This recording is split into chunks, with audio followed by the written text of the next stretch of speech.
Amen. On acclame Jésus. Amen. Nous sommes simplement des instruments qui transportent la gloire de Dieu. Je bénis le Seigneur pour le retour de maman pasteur qui était absente et nous rendons grâce à Dieu pour la guérison. Je sais que Dieu est bon et la Bible dit tout concourt à ce qui est en Dieu. Cela veut dire tout ce qui nous arrive. Si c'est la volonté de Dieu, nous devons lui dire merci. Amen. Amen. Parce que rien ne peut arriver dans notre vie si Dieu ne le permet pas. Amen. Élève ta main droite. Fais cette prière après moi. Seigneur Jésus-Christ de Nazareth. Seigneur Jésus-Christ de Nazareth, Ce matin, ma présence ma présence est l'expression de ton amour. est l'expression de ton amour. Tu prends la place de choix dans mon cœur. Tu prends la place de mon cœur. Je t'aime plus que autre chose. Je t'aime plus que autre C'est chose. pour ça que je suis venu Pourquoi je suis venu t'adorer, t'adorer, te remercier te remercier et recevoir et recevoir ce que tu as préparé ce pour que moi. tu as préparé. Laisse que mon cœur Laisse que mon cœur soit disponible. soit disponible, Que mon cœur que mon cœur soit prêt soit prêt à partager ce à moment. partager ce moment. Saint-Esprit, Saint-Esprit, tu es mon ami. tu es mon ami, Tu es avec moi tu es avec moi tous les jours. tous les jours. À cet instant, À cet instant, laisse que nous soyons laisse que nous soyons en communion en communion avec les Pères avec le Père et que nous puissions et que nous puissions partager partager ces moments moments de gloire, de gloire, de puissance, de puissance, de guérison, de guérison, de restauration de restauration, de tout ce que nous avons perdu. que nous avons Au nom de au Jésus. nom de Jésus-Christ. Amen. Amen. Amen. Alors, aujourd'hui, nous sommes en train de parler de ce que Dieu recherche dans la vie d'un croyant. Nous cherchons la face de Dieu. Amen. Le fait de venir à l'église, cela démontre que nous sommes des personnes qui aiment le Seigneur et nous sommes attachés au Seigneur. C'est-à-dire notre présence manifeste l'intérêt que nous avons auprès de Dieu. Amen. Mais au retour, qu'est-ce que le Seigneur recherche dans notre vie? Donc, quand tu es venu à l'église, il faut savoir l'objectif principal de l'intérêt de Dieu dans ta vie. Si tu connais toutes ces choses-là, cela veut dire la motivation de servir Dieu, d'être dans sa présence, va monter. Amen. Parce que la différence entre les croyants, ça se situe au niveau de l'attachement que nous avons avec le Seigneur.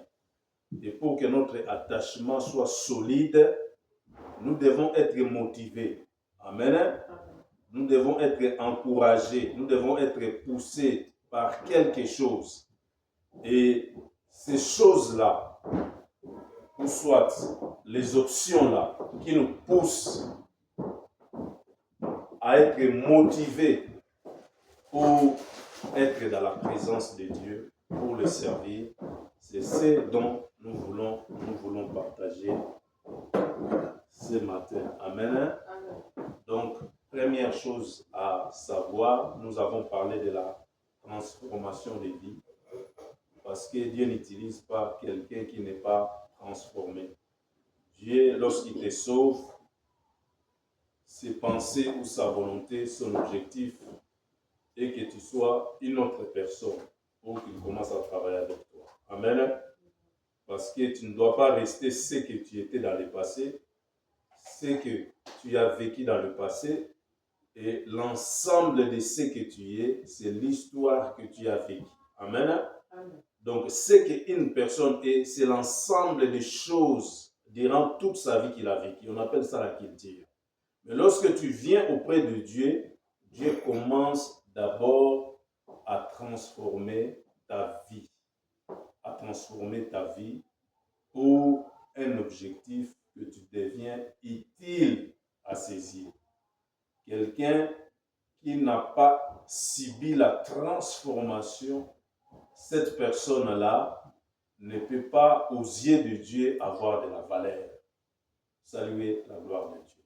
Amen. Parce qu'il t'aime, c'est pour ça, la Bible dit, Dieu a tant aimé le monde, il a donné son Fils, afin que quiconque qui croit en lui ne périsse point, mais qu'il ait quoi? La vie éternelle. Selon Jean chapitre 3, verset combien? 16. Amen. Donc, il nous a aimés tels que nous sommes, avec nos erreurs, avec nos fautes, avec nos manquements, avec nos défauts. Tu viens à Dieu tel que tu es. Tu es menteur, prostitué, voleur, quelqu'un de mauvaise vie. Dieu manifeste son amour et Dieu a ce qu'on appelle une attirance à ton égard. Il veut que tu viennes auprès de lui tel que tu es. Le reste, ce n'est pas ton problème. Amen. Le reste, c'est le travail de Dieu. C'est-à-dire, Dieu, il veut tirer la révérence ou bien il veut tirer l'honneur sur ce qu'il a fait avec toi. Amen. Et la Bible dit, vous verrez la différence entre ceux qui connaissent Dieu et ceux qui ne connaissent pas Dieu. Vous verrez la différence entre ceux qui servent Dieu et ceux qui ne le servent pas. Et la différence se situe à travers la nature que la personne qui connaît Dieu et la personne qui ne connaît pas Dieu, ils n'auront même pas la même valeur, ils ne seront même pas utiles dans les yeux de Dieu. Pourquoi? Parce que celui qui a subi la transformation ne reste pas ce qu'il était dans le passé. Amen. Donc voilà. Alors, la transformation là, ça va se faire à quel niveau? La transformation, ce n'est pas l'œuvre d'un homme. Jamais un pasteur peut changer une personne. Jamais un prophète, jamais un apôtre peut se dire qu'il est capable de transformer une personne. La transformation, c'est-à-dire ceux qui sont capables, des personnes que Dieu utilise pour ta transformation, et l'auteur de cette transformation, c'est Jésus-Christ. Amen. Il dit, venez à moi, vous qui êtes surchargés et fatigués, je vous donnerai du repos. Prenez mon joug le plus léger. Amen. Jésus-Christ, c'est lui qui attire et qui donne à Dieu. Nul ne peut venir auprès du Père si le Fils ne l'a pas affranchi. Ça, c'est la Bible qui dit. Il est le seul médiateur entre Dieu et les hommes. Il est le chemin qui conduit auprès du Père et il est l'auteur qui donne la vie. Amen. La Bible dit, celui qui n'a pas le Fils de Dieu n'a pas la vie. Donc, pour avoir la vie de Dieu en toi, lorsqu'on parle de la vie dans la Bible, on ne parle pas de l'existence, mais on parle de la création dans le Seigneur. Amen. Donc, on parle d'une vie nouvelle, une vie que tu n'avais pas. Et puisque tu es venu dans le Seigneur, Dieu te l'accorde. Donc, nous avons deux personnes qui peuvent transformer ta vie. La première, c'est Jésus-Christ. Amen. Pourquoi? Parce qu'il a donné sa vie pour te donner la vie. Il s'est donné la mort pour que tu obtiennes la vie. En se donnant la mort, cela veut dire il sacrifie la mort de ton âme, de ton esprit. Il prend ta place sur la croix. Au lieu que tu sois condamné, au lieu que tu sois crucifié, Jésus-Christ accepte une mort de condamnation pour te sauver. Amen. Amen. C'est pour ça que la Bible dit, celui qui n'a pas le Fils de Dieu n'a pas la vie. Donc, la vie, tu l'obtiens en recevant Jésus-Christ comme étant Seigneur et Sauveur. Et l'objectif que Dieu se manifeste dans ta vie, c'est le premier objectif est de te transformer. Donc, s'il n'y a pas de transformation, donc tu n'as pas de valeur aux yeux de Dieu. Amen. Amen. La deuxième personne de la Trinité, qui est l'acteur ou l'auteur de la transformation dans ta vie, c'est le Saint-Esprit. Lorsque Jésus te sauve, Jésus va venir habiter comme esprit dans ta vie et il va commencer une nouvelle vie que tu n'as jamais expérimentée dans ta vie. Nous lisons Ézéchiel chapitre 36, verset 26. Ézéchiel chapitre 36, verset 26. Quelqu'un peut lire?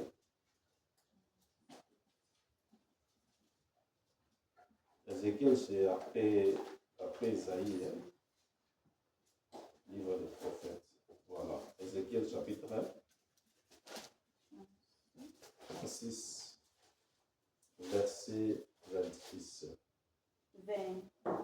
26, verset 26.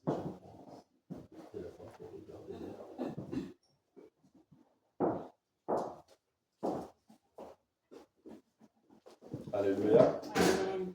Quelqu'un peut lire Ézéchiel 36, 26. I'm going to read in English. Ezekiel chapter 36, verse 26. Yeah.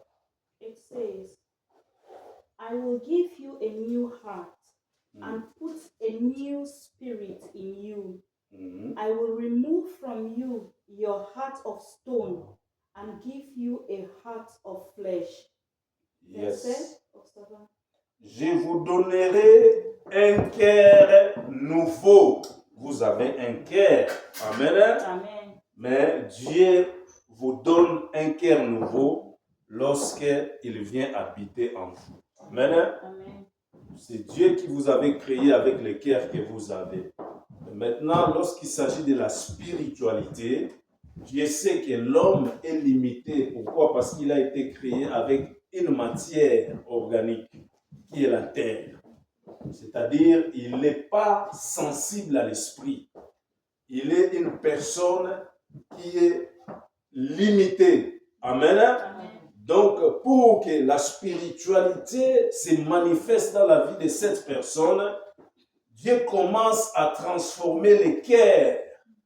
Il change ton cœur de pierre et il te donne un cœur nouveau. Amen. Amen. Un cœur nouveau, c'est ce cœur de chair. Un cœur qui est sensible à Dieu. Un cœur qui obéit à la loi de Dieu. Un cœur qui a le regard fixé vers Dieu parce que ce cœur a été gagné par Jésus-Christ. Amen. Amen.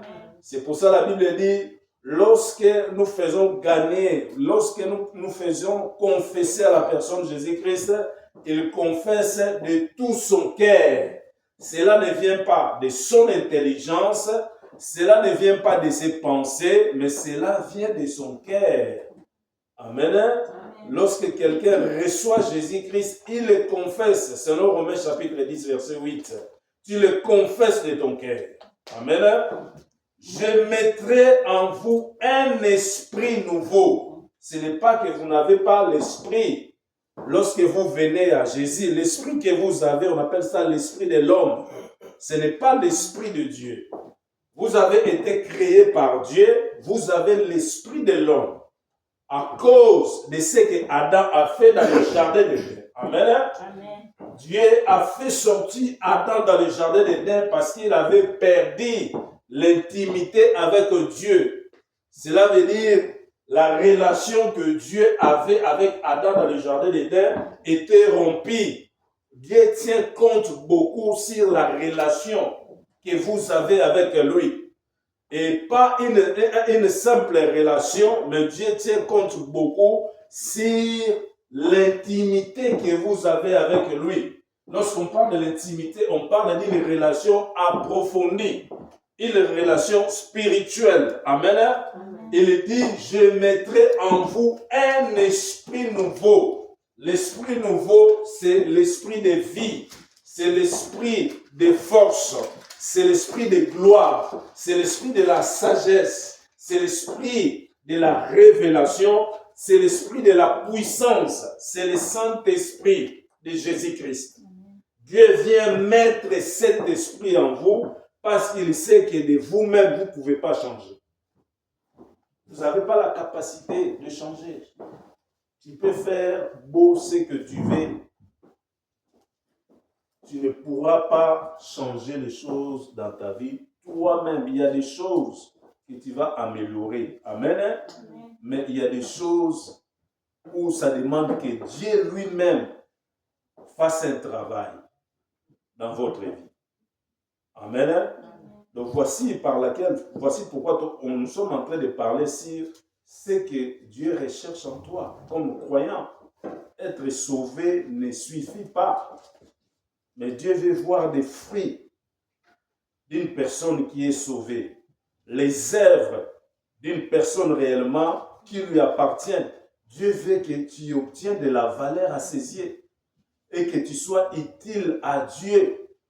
Et tout cela est enfermé par ta motivation. Dis à celui qui est à tes côtés, sois motivé dans les choses de Dieu. Sois motivé dans les choses de Ne Dieu. sois pas paresseux. Amen. Amen. Attache-toi.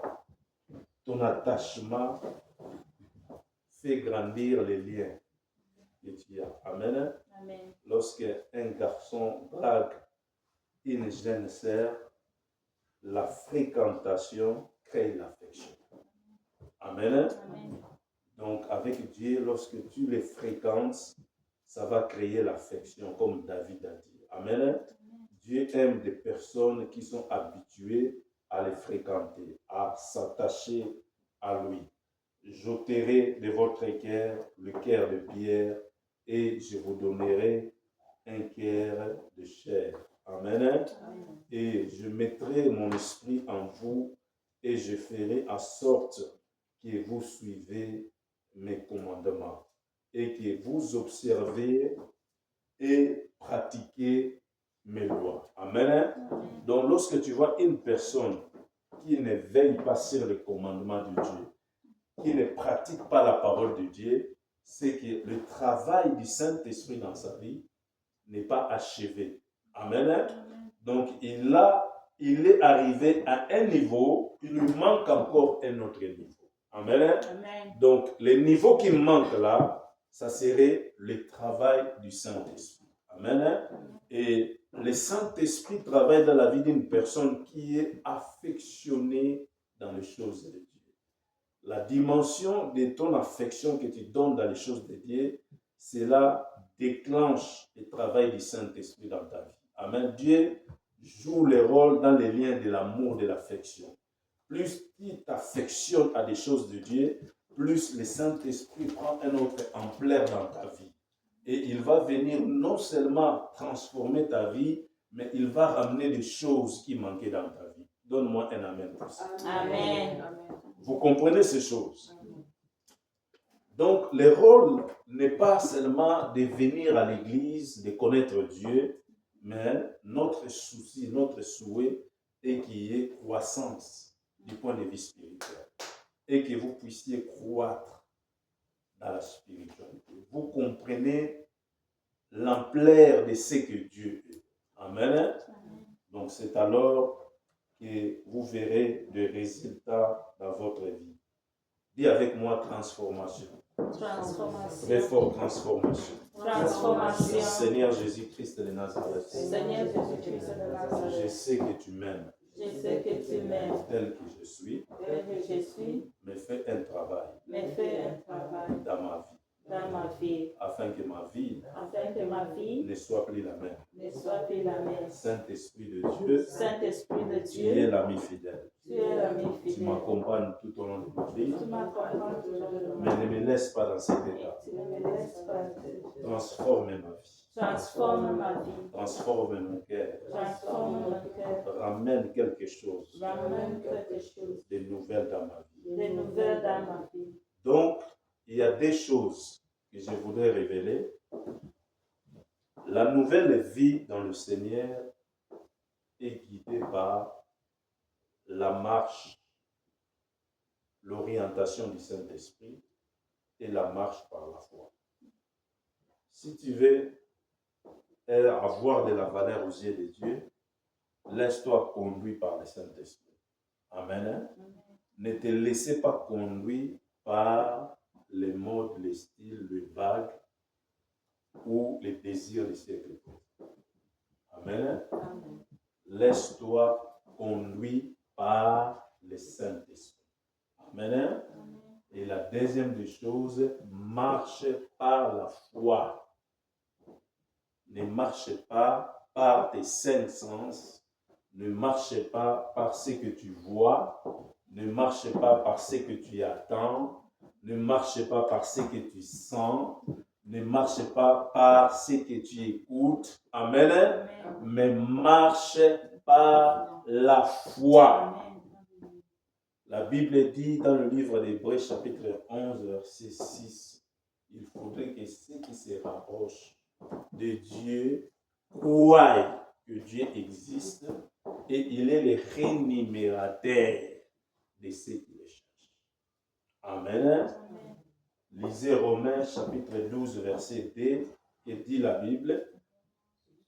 Épître de Romains, chapitre 12, verset 2.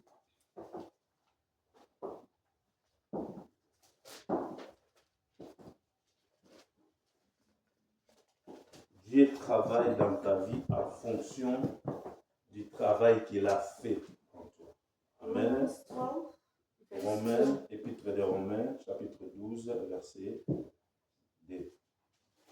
Do not conform any longer to the pattern of this world, but be transformed by the renewing of your mind. Then you will be able to test and approve what God's will is, His good, pleasant, and perfect will. Amen. Tu as toujours voulu savoir la volonté de Dieu pour ta vie. Amen. Amen. Mais ce matin, je te livre comment comprendre la volonté de Dieu. Amen. Amen. Tu as toujours désiré que Dieu te parle, que Dieu se révèle dans ta vie, que Dieu te montre ce qui ne marche pas dans ta vie. Amen. Amen. Tu as voulu que même un ange puisse apparaître dans ta chambre pour te dire, ma fille, mon fils, demain il va se faire ceci, il va se faire ceci. Mais moi, bibliquement, je te montre comment discerner la volonté de Dieu, comment comprendre ce que Dieu veut faire dans ta vie. Amen. Amen. La première démarche, il ne faudrait pas que tu sois conformé. Conformé veut dire vivre comme. Amen. Amen. Ne vis pas comme les gens du monde. Vis comme une personne qui est gagnée par Jésus-Christ. Amen. Amen. Vis comme une personne qui a le regard auprès de Dieu. Je ne dis pas qu'il faut que tu sors du monde, que tu sois trop spirituel. Non, non. Mais je dis que quelqu'un qui veut avoir de la valeur auprès de Dieu commence par se sanctifier.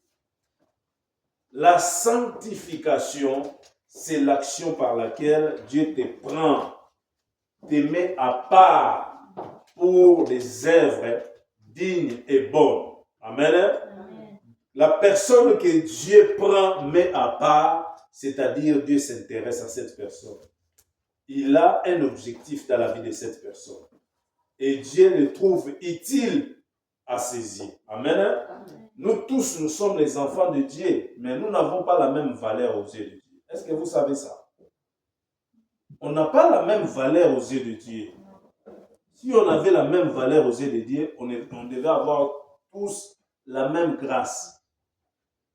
Amen. Amen. Il y a eu Moïse, il y a eu Joseph, il y a eu Daniel. Et tous, ils étaient des serviteurs. Et tous, ils étaient des enfants de Dieu. Est-ce qu'ils ont vécu la même vie? Ils étaient bénéficiaires des mêmes bénédictions? Non. À chacun, la grâce lui a été accordée selon ce que Dieu voulait faire dans leur vie. Mais ce que l'homme fait avec Dieu, c'est ce qui lui a été attribué par la grâce de Dieu. Amen. Josué appelé, Moïse appelé, amener les enfants d'Israël ou à Canaan. Amen. Mais est-ce que Moïse est entré à Canaan? Non. Pourquoi?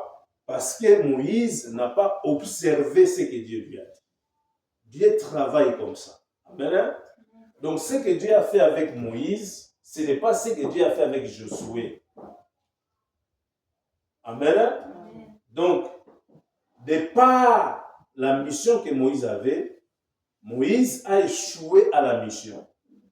Et Josué, qui ne faisait même pas partie du tribu de Juda, il faisait partie du tribu d'Éphraïm. Amen.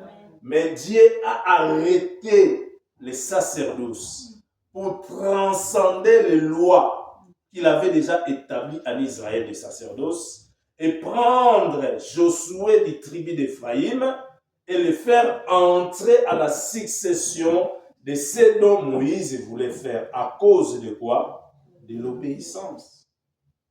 Josué n'était pas serviteur de Dieu. Josué était serviteur de Moïse. Quel est le travail que Josué faisait? Il avait les pieds et les mains de Moïse. Alléluia. Amen. Donc Dieu tient compte des petites choses. Amen. Amen. Si tu crois que Dieu va travailler avec toi dans des grandes choses, Dieu commence à regarder les petites choses. C'est pour ça que la Bible dit, si tu es fidèle dans les petites choses, Dieu t'accorde des grandes choses. Amen. Amen. Donc l'onction commence dans les petites choses. Saluez la gloire de Dieu. Il ne faudrait pas que nous nous conformons au siècle présent, que nous vivons comme des personnes qui ne connaissent pas Dieu, que nous ayons cette allure de vivre comme des personnes qui ne connaissent pas Dieu. Mais laissons-nous transformer par le renouvellement de l'intelligence. Dieu va transformer ton intelligence afin que tu obtiennes le don de discernement des esprits. Amen. Amen. Pour discerner, tu n'as pas seulement besoin d'avoir le don, mais tu as besoin d'abord d'être transformé au niveau de ton intelligence.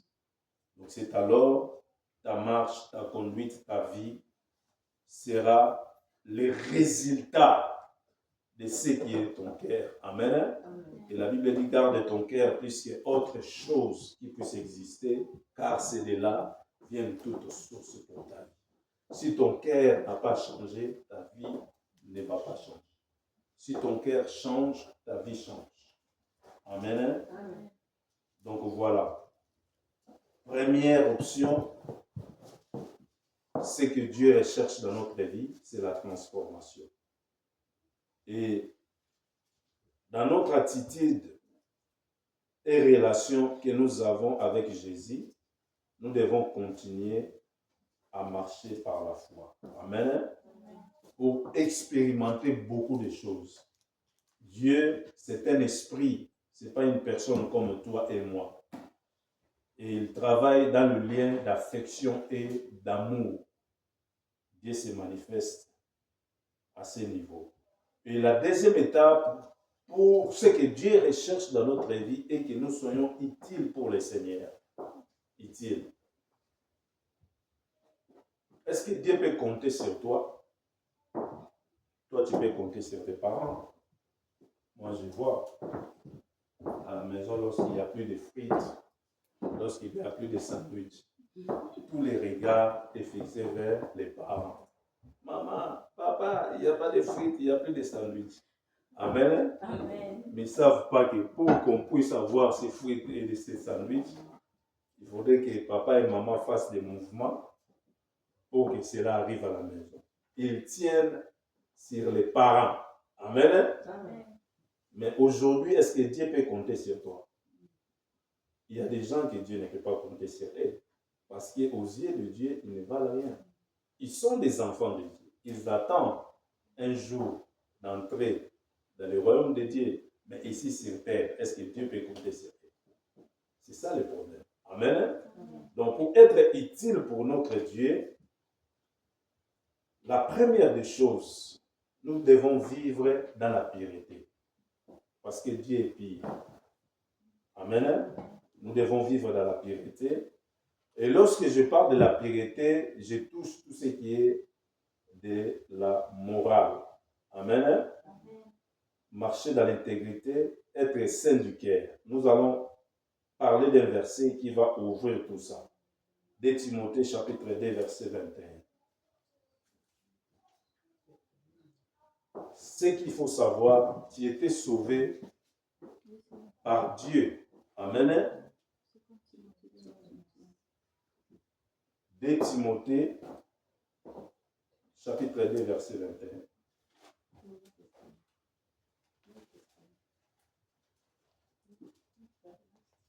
2 Timothée chapitre 2 verset 21. Ce qu'il faut retenir, bien aimé, nous étions sauvés par Dieu et pour lui. Tu n'es pas sauvé par Dieu pour que tu deviennes un propriété d'une autre personne. Tu es sauvé par Dieu pour lui. Amen. Ça, c'est mieux que nous puissions retenir ça. 2 Timothée chapitre 2 verset 21. Quelqu'un peut lire s'il vous plaît?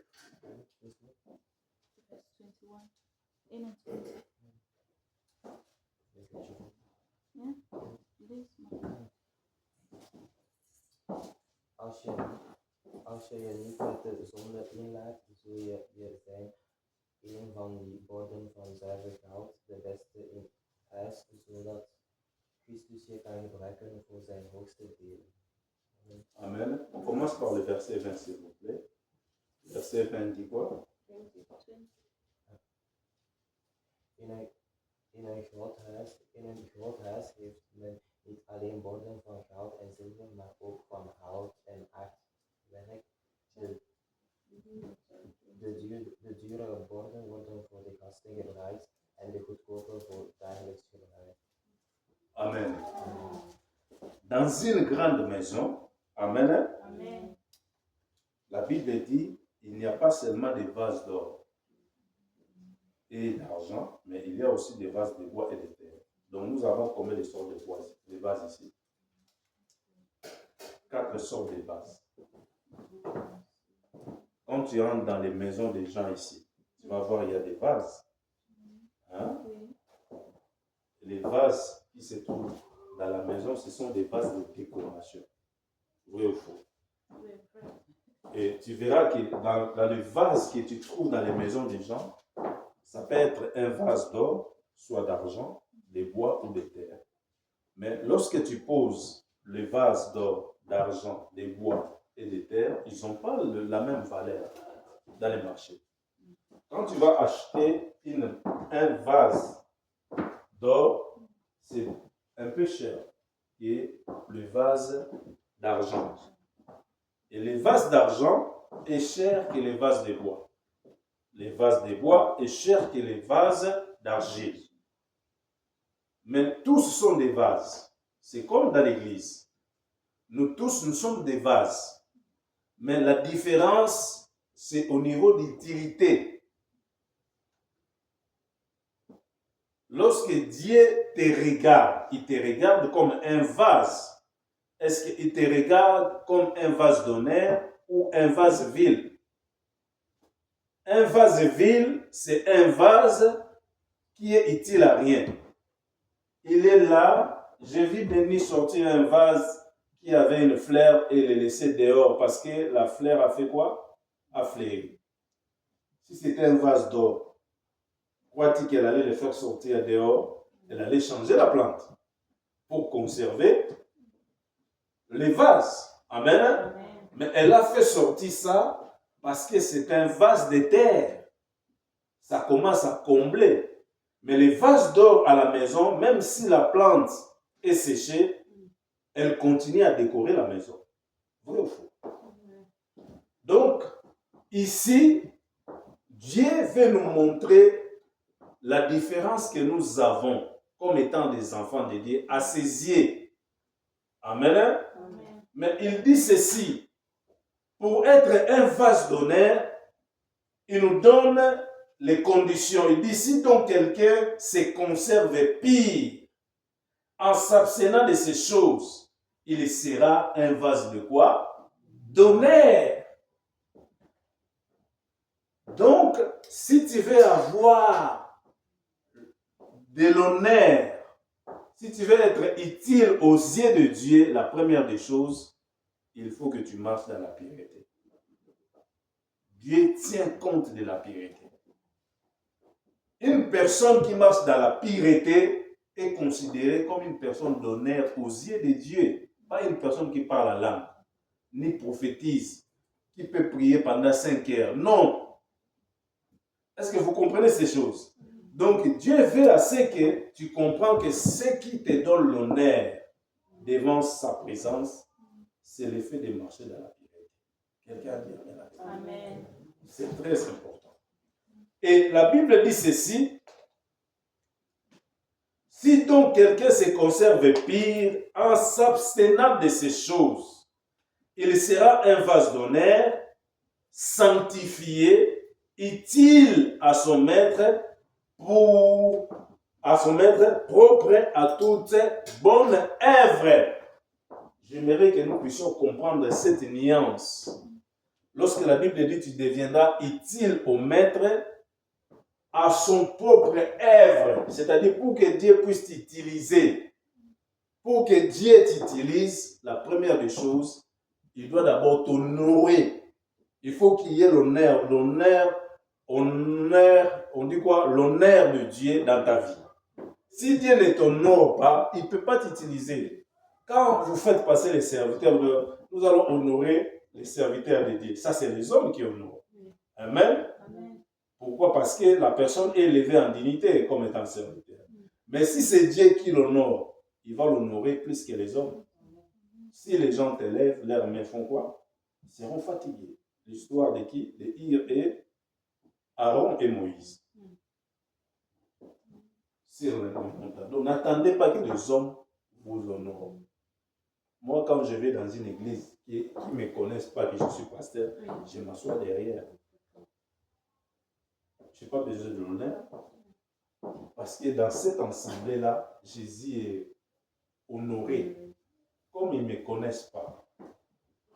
Amen. Je m'étais retrouvé à Douala. Quand je venais en Europe, j'irais prier dans cette église, mais j'étais derrière. Et je ne me présentais pas comme étant un pasteur. Parce que c'est Dieu qui me connaît. Il y a des endroits où les gens ne me connaissent pas. Je n'attends pas l'honneur des gens. J'attends que Dieu m'honore. Si Dieu m'honore, il va faire plus que ce que les gens. Vous comprenez cette dimension? Dieu ne peut pas t'utiliser s'il ne t'a pas honoré. C'est pour ça que Jésus a dit, allez libérer cet anneau qui est quoi? Qui est lié. Je vais entrer en Jérusalem, mais je veux que je sois sur quoi? Sur l'anneau. Amen. Mais avant de monter sur cet anneau, faites quoi? Déliez. Si on vous pose la question, dis-leur que votre qui? Maître. Pas Seigneur, maître. Amen. Et votre maître vous a envoyé pour aller libérer qui? Cet anneau. Et lorsqu'ils entrent en Jérusalem, l'anneau qui était lié a reçu la même gloire que Jésus qui était au-dessus de lui. Amen. Pourquoi? Parce qu'il portait le Seigneur. Donc si tu portes le Seigneur, partout où tu vas marcher, Dieu va faire quoi? Il va t'honorer. Mais Dieu veut assez qu'avant qu'il t'honore, marche dans la pureté. Dis à celui qui t'écoute, marche dans la pureté. Marche dans la pureté. La pureté attire Dieu. La Bible dit l'ange de l'Éternel campe tout autour de ceux qui craignent Dieu. La pureté attire les faveurs, ouvre des portes à Dieu.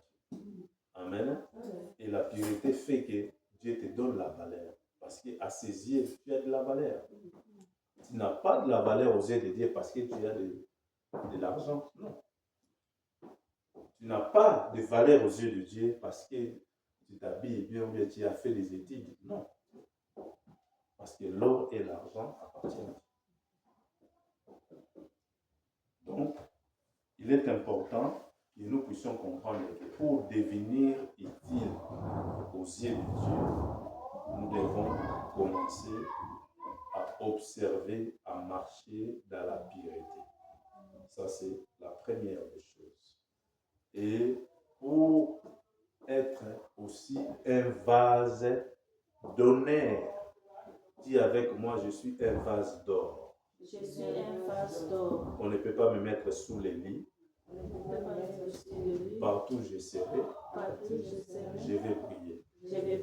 Même si je suis dans la forêt, je suis facile à voir. Parce que celui qui est en moi, il est la lumière du monde. Et il a dit, je suis aussi la lumière du monde. Celui qui est en moi, il m'a dit, une lampe allumée, on ne peut pas le mettre sous les lits. On doit le mettre à l'autel pour qu'il puisse éclairer la maison. C'est toi qui vas éclairer ta maison. Amen. Salut la gloire de Dieu. Alléluia. Amen.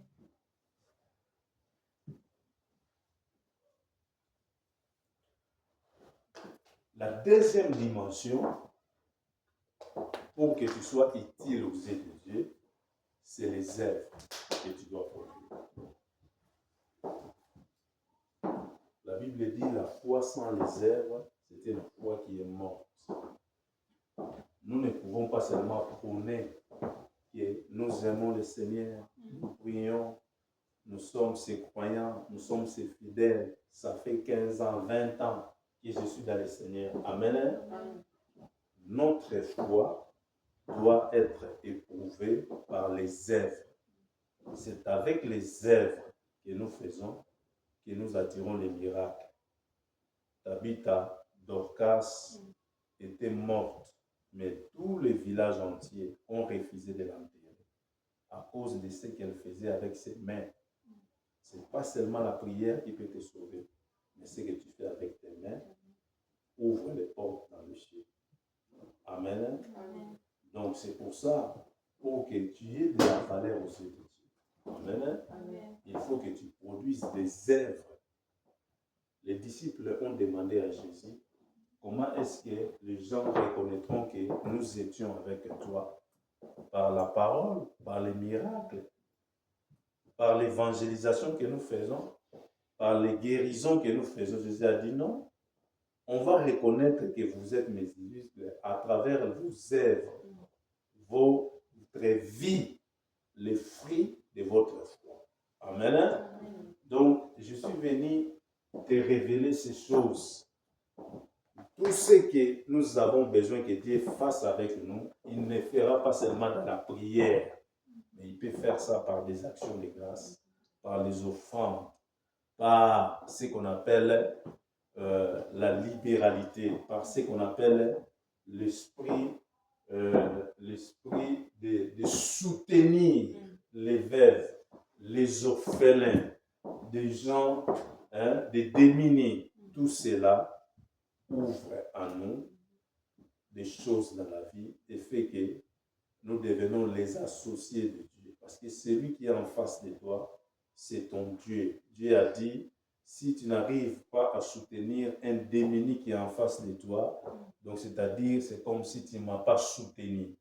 Parce que Dieu t'a créé à son image et à son ressemblance. Celui que tu vois en face de toi, c'est ton Dieu aussi. Ce que tu fais avec lui, tu fais directement à Dieu. Amen. Parce que Dieu ne descendra pas.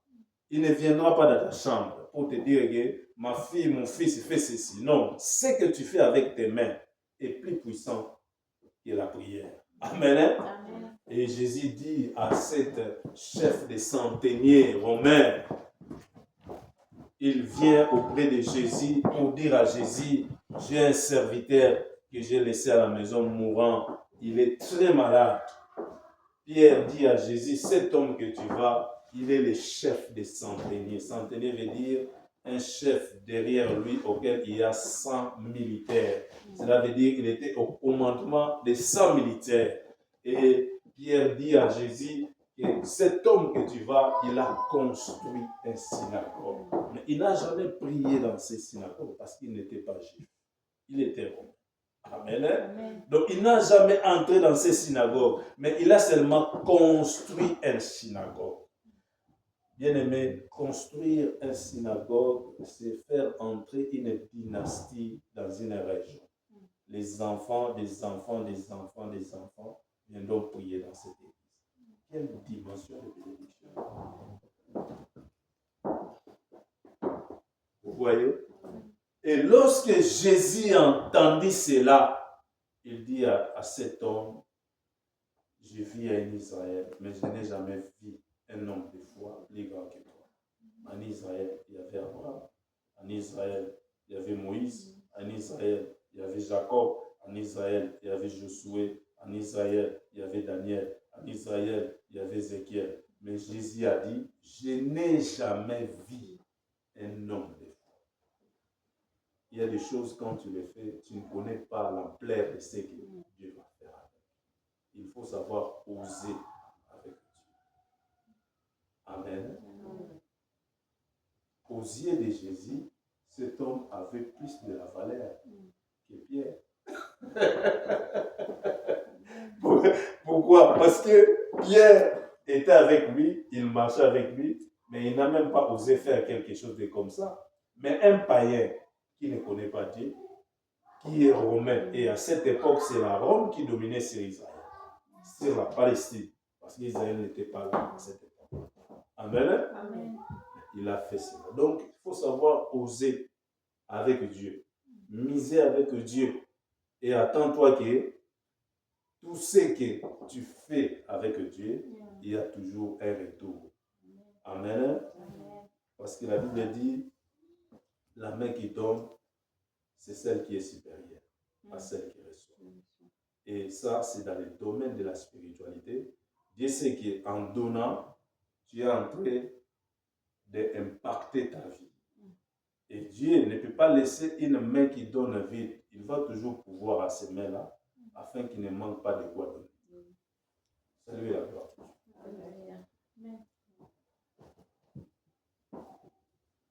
Nous sommes 41 presque.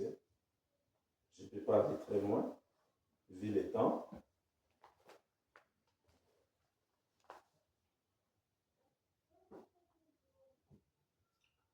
Donc, pour accomplir les bonnes œuvres dans ta vie, il faudrait d'abord que ton cœur change.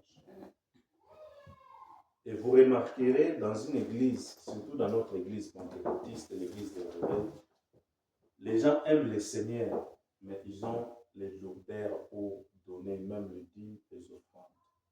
Pourquoi? Parce que c'est un principe spirituel qui a plus de bénédictions et les diables entrent dans les pensées des gens. Les diables entrent dans les cœurs des gens pour que ces gens-là soient limités sur le plan financier. Amen. Parce que le diable sait que si une personne est poussée dans la libéralité, il va ouvrir les zones de confort spirituel dans sa vie. Il va faire que Dieu puisse commencer à élargir sa bénédiction dans sa vie. Qu'est-ce que le diable fait? Il va attaquer les pensées. Il va attaquer le cœur pour endurcir le cœur. Tu veux faire ceci, il t'arrive un calcul d'une facture. Ah, attention, si tu donnes ça, alléluia, Amen. il y a une facture qui est là qui va faire très mal. Et pourtant, il faut prendre des risques avec le Seigneur. Amen. Amen. Donc, quand nous prenons des risques avec le Seigneur, attendons-nous que le Seigneur va faire beaucoup de choses dans notre vie. Faute de temps, on est obligé de s'arrêter ici. Donc, ce qu'il faut retenir de notre enseignement, c'est que Dieu recherche un objectif dans la vie Dieu ne se limite pas à te sauver, mais il veut que tu vis une vie de bénédiction, une vie épanouie sur le plan spirituel, sur le plan matériel, sur le plan physique. Dieu ne se limite pas dans la spiritualité. Il veut que tout ce que tu connais dans la spiritualité soit matérialisé dans le physique. Donc, tout ce que nous apprenons ici, ce n'est pas seulement pour que nous puissions aller vivre ça dans le ciel ou dans le royaume de Dieu. Amen. Amen. C'est-à-dire notre bénédiction. Jésus a dit, lorsque vous verrez le miracle, les guérisons, c'est que le royaume des cieux est parvenu vers vous. C'est profond. Le royaume de Dieu est parvenu vers vous, cela veut dire quoi? L'autorité de Dieu est sur vous. Et si l'autorité de Dieu est sur vous, la maladie ne peut pas résister. La pauvreté ne peut pas résister. Les blocages ne peuvent pas résister. Parce que là où est Dieu, il y a l'absence totale de pauvreté. Dieu n'est pas pauvre. Là où Dieu est, il y a l'absence totale de maladies. Dieu n'a pas créé des maladies. Là où Dieu est, il y a la présence des miracles. Il y a la présence des bénédictions. Donne-moi un amen puissant. Fais cette prière, Seigneur Jésus-Christ de Nazareth. Seigneur Jésus-Christ de Nazareth, Tu m'as révélé tu m'as révélé la profondeur la profondeur de ma marche de ma marche et de ma relation et de ma relation avec toi. avec toi. Que ton esprit Ton esprit m'aide, m'aide, m'assiste, m'assiste, me transforme. me transforme. Rends-moi utile. Rends-moi utile. Je vais être un Je vase, vais être un vase d'honneur. un vase d'honneur. Père, Père, je m'abandonne je m'abandonne entre tes mains. entre tes mains. Fais de moi Fais de moi ce que tu as ce prévu que tu as dans la préscience. dans la pression. Au nom de Au Jésus. nom de Jésus. Amen. Amen. Alléluia.